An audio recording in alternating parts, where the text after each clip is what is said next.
Olá, começando mais uma entrevista aqui na Total News e hoje nós estamos aqui na Secretaria de Estado de Cidadania, especial Dia da Mulher, e para essa entrevista especial tem que ser uma pessoa também especial para conversar conosco. Estamos recebendo aqui a Secretária de Estado de Cidadania, Viviane Luiza, ela que é um ser humano maravilhoso, cativante, envolvente, que tem realizado um trabalho muito legal aqui na Secretaria, muito importante também, e ela vai conversar conosco, falar sobre a sua trajetória, os desafios enfrentados por ser mulher e, claro, as principais ações aqui da Secretaria que têm sido realizadas. Então, secretária, obrigada. Eu que agradeço. Imagina, ainda mais depois dessa linda apresentação, eu que agradeço. A honra é minha de estar aqui com você. E muito obrigada por nos receber aqui na casa de vocês, esse lugar também muito especial, cheio de pessoas aqui acolhedoras. Obrigada. Parabéns pelo trabalho. Obrigada, Bia. Bom, e para nós começarmos assim essa nossa conversa aqui, o nosso bate-papo, a sua trajetória, você é formada em História, mestre em Desenvolvimento, assim, tem uma longa trajetória aí, vários títulos, mas como que começou isso? Você é campograndense? Por que você resolveu cursar História? Conta um pouco assim como foi essa trajetória. Perfeito, Bia. Bem, para iniciar essa conversa, então eu preciso ir lá nas minhas origens, né? Luiza é o meu sobrenome. E Luiza eu carrego com muita honra de todas as mulheres. E nós sabemos quantas mulheres sofreram para que nós estejamos aqui hoje. Então eu carrego Luiza com muita honra, respeito por todas as mulheres da minha família, que trabalharam, lutaram, sofreram para que eu estivesse aqui. E para que depois eu também abrisse espaço para tantas outras mulheres que seguirão e surgirão depois de mim. Meus pais, vieram de Minas, eles eram mineiros. Eu sou a quarta filha deles, né? Sou a caçula, a rapa do tacho, como falavam. Depois de 9 anos, as nossas diferenças são 11, 10 e 9 anos dos meus irmãos. Depois de 9 anos eu nasci. Vim de uma família extremamente pobre. A minha mãe, ela cozinhava em latas de sardinha porque ela não tinha fogão e nem gás. Aí uma pessoa ontem falou, mas como funciona? Falei assim, ela colocava estopa, né, alguma coisa igual estopa, querosene, então ali saía uma boca do fogão. Então ela cozinhava ali. Então eu nasci no cortiço, onde não tinha banheiro, o banheiro era compartilhado. Depois de um tempo nós mudamos para Itaquera, na Coab, e depois o meu pai, ele era chefe do transporte dos malotes do Banco Itaú. E ele veio transferido para o Mato Grosso do Sul. Isso foi em 83. Então eu cheguei aqui e nós fomos morar, um dos primeiros, né, moradores da periferia, ali do Conjunto Rouxinóis. Então eu morei ali na Edio Guimarães, número 59, por 20 e poucos anos da minha vida. Estudei na escola que era municipal e estadual, que é a Maria de Lourdes Toledo Areias, do Rouxinóis. Então, a gente sempre vivenciou essa dificuldade de chegar às políticas públicas para as pessoas que mais precisavam. Então, eu via minha mãe, ela colocava sacolinhas no meu pé para eu não poder sujar, porque eu não tinha o direito de sujar nem o ônibus, nem o centro da cidade. Então, eu comecei a trabalhar com 14 anos, fui emancipada com 18, e eu entendi que era através da educação que se eu pudesse acessar. É claro que aqui a gente sabe que muitas pessoas estudam, batalham, que têm a mesma história, ou ainda mais difícil que a minha, e também não consegue ter a oportunidade. Então, é claro que isso não é só o estudo que nos faz chegar aqui, né? É uma série de fatores que nos faz estar nesse momento onde eu estou. E aí eu fui estudar História. E por que História? Eu queria, na verdade, fazer Antropologia, mas não tinha Antropologia. E História na UFMS era durante o dia. E nós sabemos, né, que não tem, as pessoas de baixa renda, elas vão para as faculdades públicas, porque geralmente as universidades privadas. Porque as faculdades públicas, elas funcionam durante o dia. O curso de história era durante o dia, né? Não tinha ainda durante a noite. Como que vai trabalhar? Não tinha como. Então aí eu fui fazer história na UCDB. E 15 dias depois eu me toquei que eu precisava ter outro trabalho para eu conseguir pagar a mensalidade. Então eu batia na coordenação do curso e consegui então uma vaga do CNPq de bolsista, né, de pesquisa no Museu Dom Bosco na arqueologia. E lá literalmente lavando pedras, e daí depois eu consegui uma outra vaga na etnografia, que foi onde o meu coração, a minha alma, o meu corpo falou, é aqui que você deveria trabalhar, que era com as comunidades indígenas, que era realmente com a cultura viva, né, que nós chamávamos. Então eu trabalhei no Museu Dom Bosco de 2003 a 2008, 2012, não, 2012. De 2008 a 2012, aí foram outros projetos que foram aparecendo. E eu nunca deixei de estudar, né? E aí, então, eu lembro, na faculdade foi muito difícil. Teve um momento que eu realmente queria parar. Eu ainda falei para minha mãe quando eu cheguei, porque eu pegava 4 ônibus para chegar no bairro, no Roxinóis. E a minha mãe esperava sempre na frente de casa, porque uma vez teve um homem que saiu correndo, que queria me pegar ali, porque o ponto final era bem distante da minha casa, enfim. As dificuldades que as meninas passam, e passam até hoje, por serem meninas, né? Nossos corpos são ainda muito vulneráveis. E então, uma vez eu falei, eu acho que eu não quero mais. Porque ela sempre me perguntava, hoje você vai comer ou vai tomar banho? Porque eu tinha que escolher um outro, porque eu ainda estudava. Eu gravava as aulas para eu transcrever, porque eu precisava ser a melhor. Eu queria fazer aquilo com uma dedicação realmente. E aí um dia eu falei assim, faculdade não é para pobre. É difícil, é muito difícil, eu não quero mais viver, eu não quero mais estudar, não quero, acho que eu vou só trabalhar, vou deixar um pouco, depois eu volto. Aí foi quando ela me perguntou, quantos carros vermelhos você viu hoje? Eu falei, mãe, eu vim dormindo no ônibus, eu não faço ideia do que a senhora está me falando. Ela falou, então, o carro vermelho é como se fosse uma oportunidade, que às vezes você deixa passar e não está vendo. E a faculdade é o seu carro vermelho, é a sua única oportunidade, não desista. Aí, dali para frente, eu realmente não desisti mais. Então, foi o gás que você precisava. Foi, e aí eu continuei fazendo pesquisa, e aí depois eu fui convidada para o Museu de Viena para fazer para alimentar um banco de dados dos objetos indígenas do Brasil. E assim foi indo, aí eu fui fazer o DL, o Desenvolvimento Local, no OCDB, depois eu fui fazer o PhD em Antropologia na Universidade de Manitoba, no Canadá, e depois eu dei aula numa faculdade em Utah, e depois eu vim para cá. E como é que foi esse convite para você assumir a Secretaria de Estado de Cidadania em 2024? Bem, ela começou um pouco antes, ela era uma super secretaria, né? Era uma secretaria de esporte, cultura, turismo e cidadania. Em 2023, em 8 de dezembro de 2022, eu voltei depois de 10 anos morando fora, eu fiquei 10 anos, 6 anos morando no Canadá, 4 nos Estados Unidos, e depois de 10 anos eu voltei ao Brasil com esse convite do governador Eduardo Riedel, e ele depois do longo de 2023, ele entendeu que haveria uma necessidade de uma reestruturação, porque essa cidadania já é uma super pasta, porque a gente fala de todos os cidadãos. Então, realmente, e aí fez uma reestruturação em 2024, e foi quando nós, então, viemos como uma secretaria de dedicação exclusiva, a primeira do país, para os cidadãos e cidadãs sul-mato-grossenses. E Vivi, quando você... já tô íntima, né, Tudo Vivi? bem!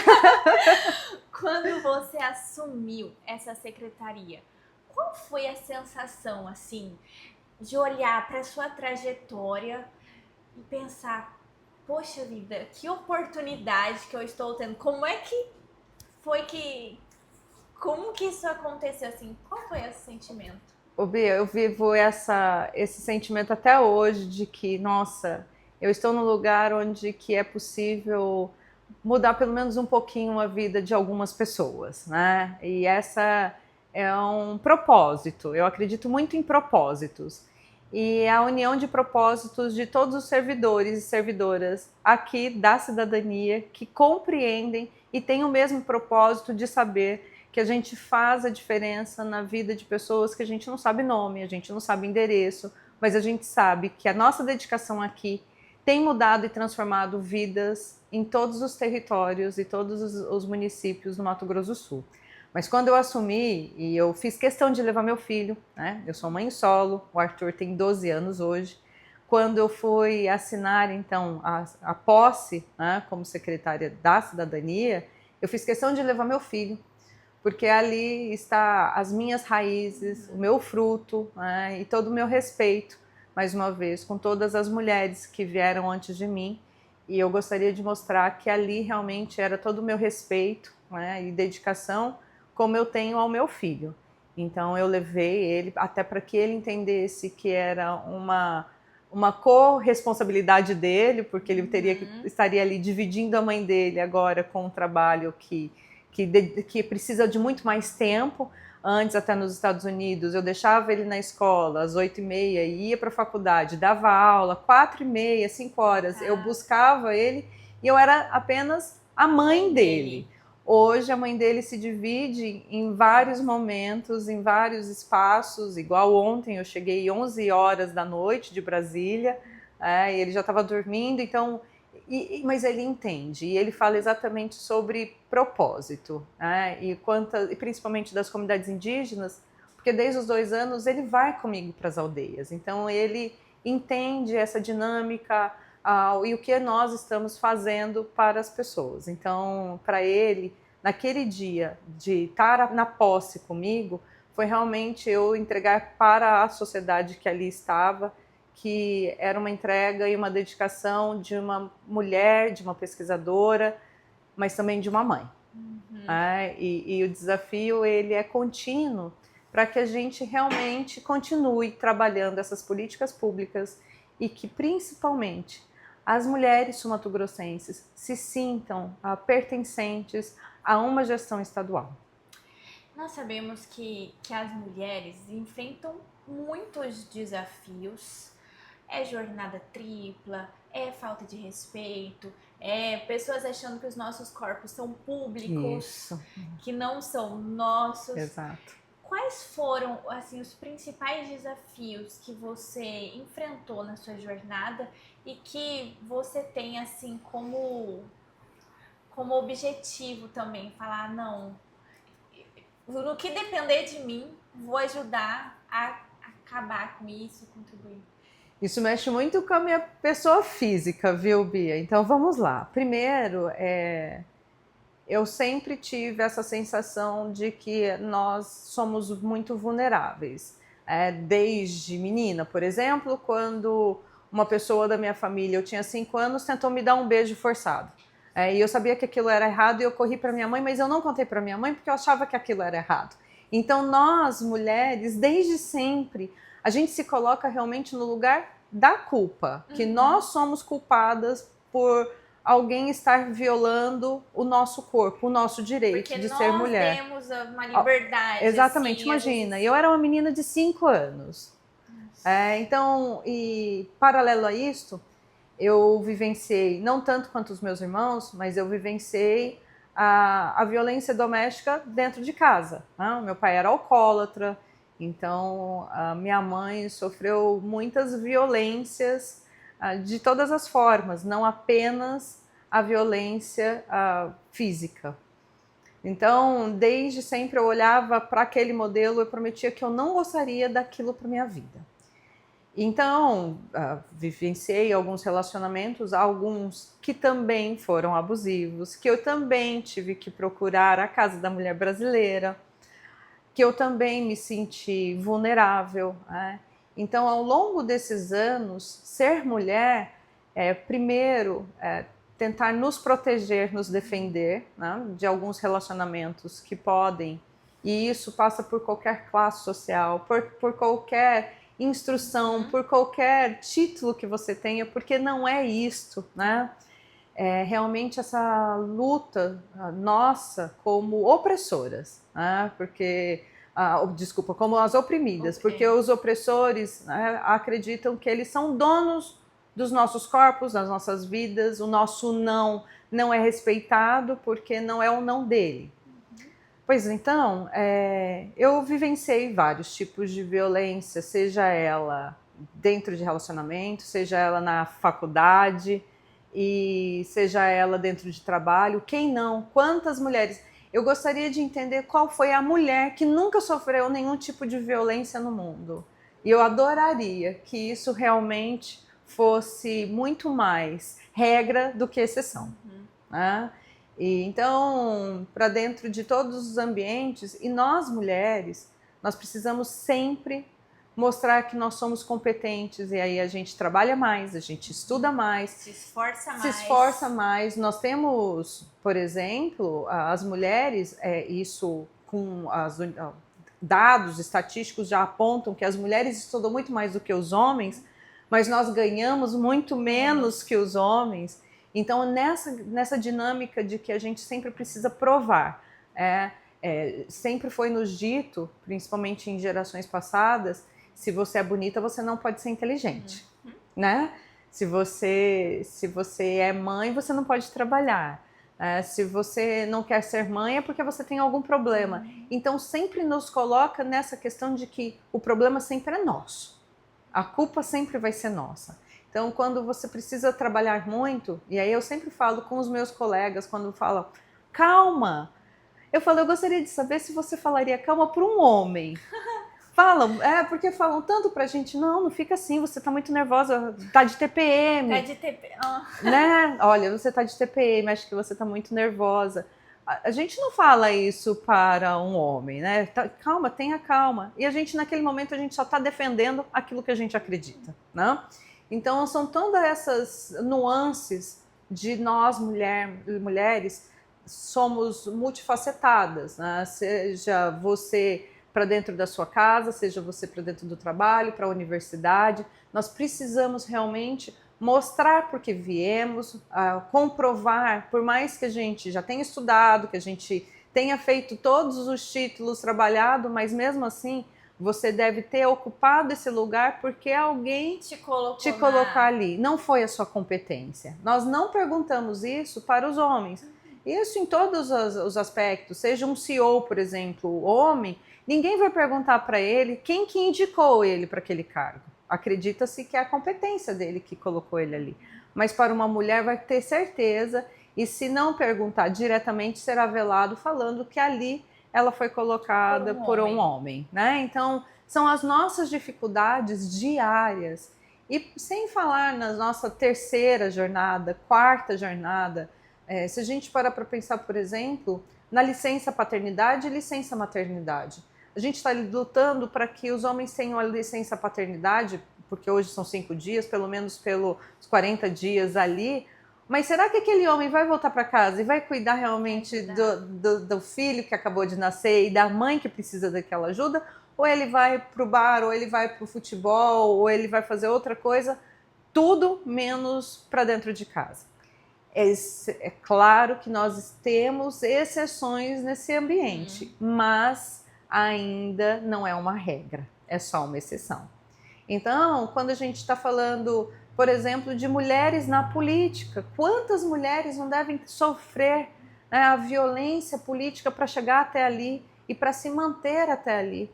E nós, mulheres, que nós não votamos em outras mulheres e que já é comprovado, por exemplo, que as mulheres são muito mais transparentes, honestas, ativas, que conseguem trabalhar um todo, mas a gente ainda não acredita em nós mesmos.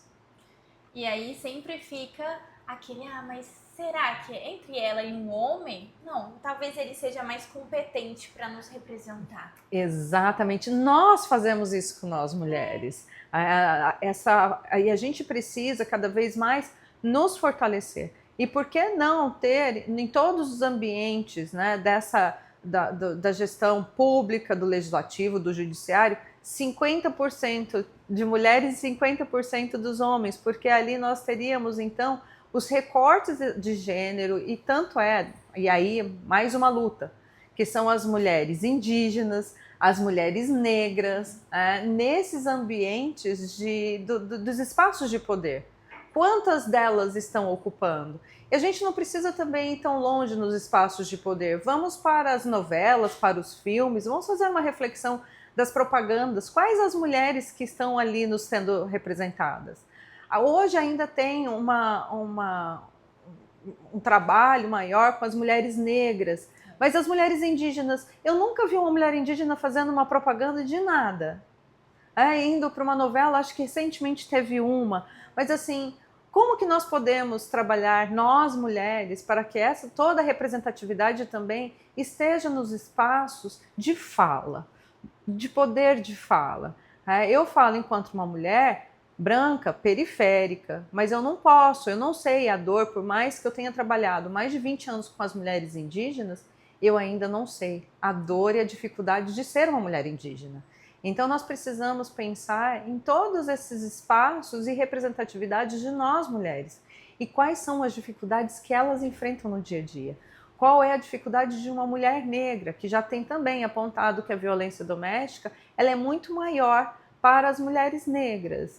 Então são questões, Bia, que como nós mulheres, eu tenho certeza, e aqui não sendo pessimista, é realmente realista, nós já melhoramos muito.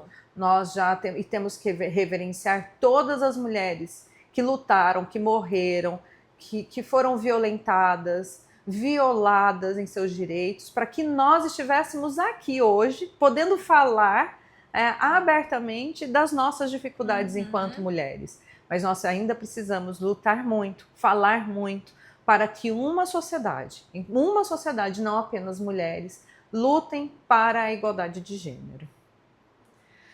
Vivi, o tempo corre, voa aqui, principalmente quando são assuntos assim, que geram tanta identificação, né? Mulher sabe o que mulher passa. E para nós finalizarmos aqui, eu queria falar um pouco da secretaria, que você falasse as principais ações da secretaria que você quer destacar. Perfeito. E deixasse aí a sua mensagem final para as mulheres de Dia Internacional da Mulher também, para a gente fechar essa entrevista. Maravilha. Bem, a Secretaria de Estado da Cidadania, então, surgiu realmente nós temos os organismos da participação social, que são os conselhos, né? Da sociedade civil, então é um conselho misto que tem a participação de gov e não gov. Isso nos fortalece e nos orienta às políticas públicas.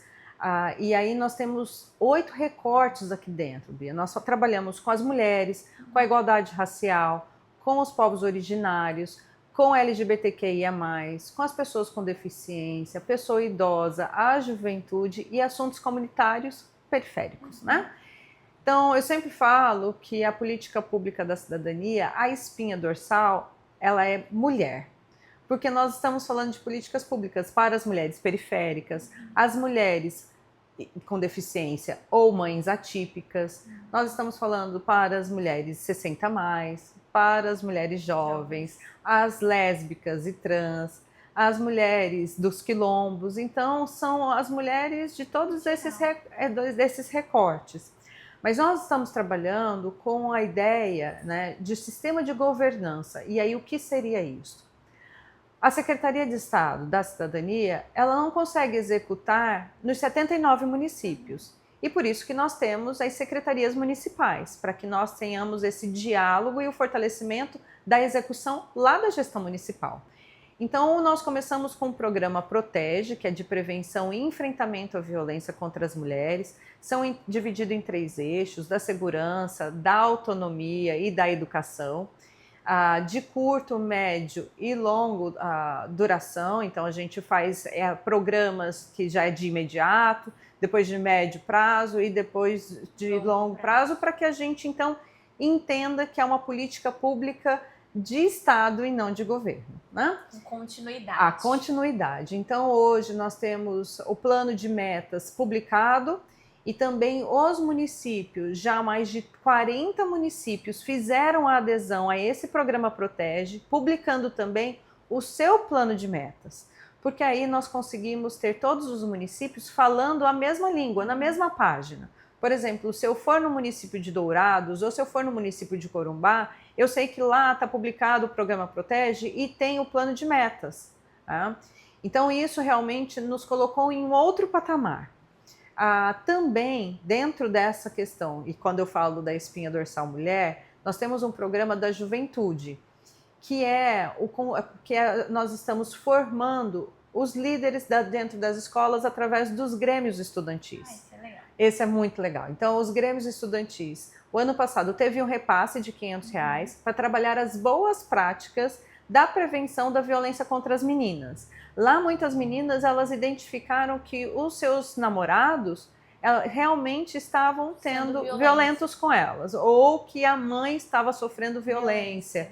Então, ali já começaram a identificar. E como é feito esse trabalho? Primeiro, esses grêmios, eles passam por formação, com psicopedagogos, com profissionais que estudam para formar esses jovens, para que esses jovens formem outros jovens dentro das escolas. Então, foram feitas as boas práticas e também esse repasse possibilita que eles façam essa gestão de um recurso público, porque depois eles precisam também comprovar, prestar contas. Esse ano o repasse vai ser de R$1.000, então isso começa a ter aí um outro efeito para dentro dos grêmios, né? E aí falando realmente da boa prática foi dessa questão da violência. Esse ano nós vamos tratar de outros temas, incluindo da violência, claro, da prevenção, mas é porque se a gente está falando da violência, nós precisamos mudar o comportamento de uma sociedade. Porque não adianta trabalhar aqui algumas políticas públicas estruturantes se a população, se a sociedade não se envolver, dizer que realmente em briga de marido e mulher se mete com a mulher. Então, se ver um assédio de uma mulher, tem que fazer a denúncia. Então, seja ele moral, seja ele psicológico, seja assédio em trabalho, tem que fazer a denúncia, porque é só assim que a sociedade vai ter essa mudança do comportamento. Então, o Programa Protege ele vem para estruturar o sistema de governança. Então, hoje, a Secretaria de Estado, e foi um decreto assinado por todas as secretarias, então tem políticas públicas de todas as secretarias para dentro de um programa. E foi assinado pelo governador Eduardo Riedel, ele completa um ano agora em agosto e já tem avanços, né? Metas já foram estabelecidas e cumpridas em relação a isso. Aí nós temos um outro programa que para mim também é uma graça, que funciona porque vai conectar gerações. A gente está falando também desses jovens dos grêmios e da comunidade escolar, junto com as pessoas idosas. Porque hoje a questão do letramento digital, ele precisa ser trabalhado e olhado com muito cuidado para as nossas pessoas idosas. A gente nós não nascemos na era 100% digital. Pelo menos eu não. Eu também não. Então, isso já é difícil para nós. Agora, imagina para aquelas pessoas idosas que não tiveram a educação. Então, nós precisamos hoje estabelecer programas que esses jovens aprendam a trabalhar os serviços digitais que nós estamos oferecendo e depois eles vão vão ensinar as pessoas idosas daqueles municípios. Então, o programa nem foi lançado e já tivemos 20 municípios que fizeram a adesão. Nossa. Por quê, Bia? Porque é só assim que a gente está falando de uma sociedade, e aí essa cidadania, o que é cidadania? Uma palavrinha que está há mais de 3.000 anos, né, aqui entre nós, mas o que não é ela, se não é a questão de como eu quero viver em sociedade, em comunidade. Então é realmente a partir do respeito, dos direitos, dos deveres. Então nós estamos fazendo isso nesses programas. Aí nós temos também o MS Sem Racismo, que foi um decreto, pela primeira vez um decreto que inclui os povos ciganos no Mato Grosso do Sul, porque as pessoas às vezes nem sabem que nós temos. Não tem, às vezes ou tem um certo preconceito. Exatamente. Então tudo isso é para trabalhar a questão do respeito. Então o MS Sem Racismo também é um programa que tem seus planos de metas para serem cumpridos junto com os municípios. Então, hoje, o que eu vejo da Secretaria de Cidadania é realmente essa participação social que traz para a gente faz todo um trabalho de política pública, seja na execução finalística até o final, ou no planejamento junto com as outras secretarias, como é a formação dos grêmios estudantis, ou junto com a segurança pública, que a gente trabalha o MS em ação, que é levar a cidadania para dentro dos territórios indígenas. É uma secretaria em conjunto com todas, não trabalha sozinha mesmo. Ela trabalha sozinha e trabalha em conjunto. Ela trabalha em conjunto porque assim, ela não é carimbada, igual é a educação, é a saúde, que tem o seu público definido. Né? Então é aquilo ali, eu trabalho com a educação, então eu tenho o meu foco. O foco da cidadania é realmente essa transformação social, né? Essa mobilidade social, quando esse cidadão sente realmente que sua vida está melhorando através de políticas públicas. E aí é o papel da cidadania. É uma secretaria desafiadora, né? Ela é, mas ela é transformadora também, Bia. E vocês têm realizado um ótimo trabalho, assim... Nós conversamos com muitas pessoas, estamos em contato com muitas pessoas e a gente percebe quando o trabalho é efetivo e quando o trabalho é só... Figurativo. Figurativo, exatamente. Então, parabéns para toda a equipe. Obrigada. Aí. Que vocês continuem exercendo esse trabalho com excelência. E conte sempre conosco. Contaremos. Contem sempre conosco, estamos de portas abertas. Obrigada. Para recebê-los. Muito obrigada por terem nos recebido. Eu que agradeço. E para nós finalizarmos aí, deixe sua mensagem para as mulheres que estão nos assistindo. Bem, já é muito conhecido, né, a frase: o lugar da mulher é onde ela quiser, mas para ela estar nesse lugar que ela quer, a gente precisa de toda uma sociedade com o respeito, garantindo os direitos de todas as mulheres, para aí sim ela estar ou na vida política, ou na gestão pública, nas escolas, no empreendedorismo, ou para dentro das suas casas, mas sempre garantindo o respeito, a autonomia de nós mulheres para uma sociedade. Até porque mais de 50% da nossa população são mulheres. Os outros 50% nasceram de mulheres, então nós precisamos realmente evidenciar e cuidar de todas nós mulheres. E feliz dia de nós mulheres. Vivi, obrigada. Eu que agradeço. Viu? Obrigada pela entrevista. Eu que agradeço. Como sempre conosco e... Obrigada. Ótimo serviço para vocês. Obrigada.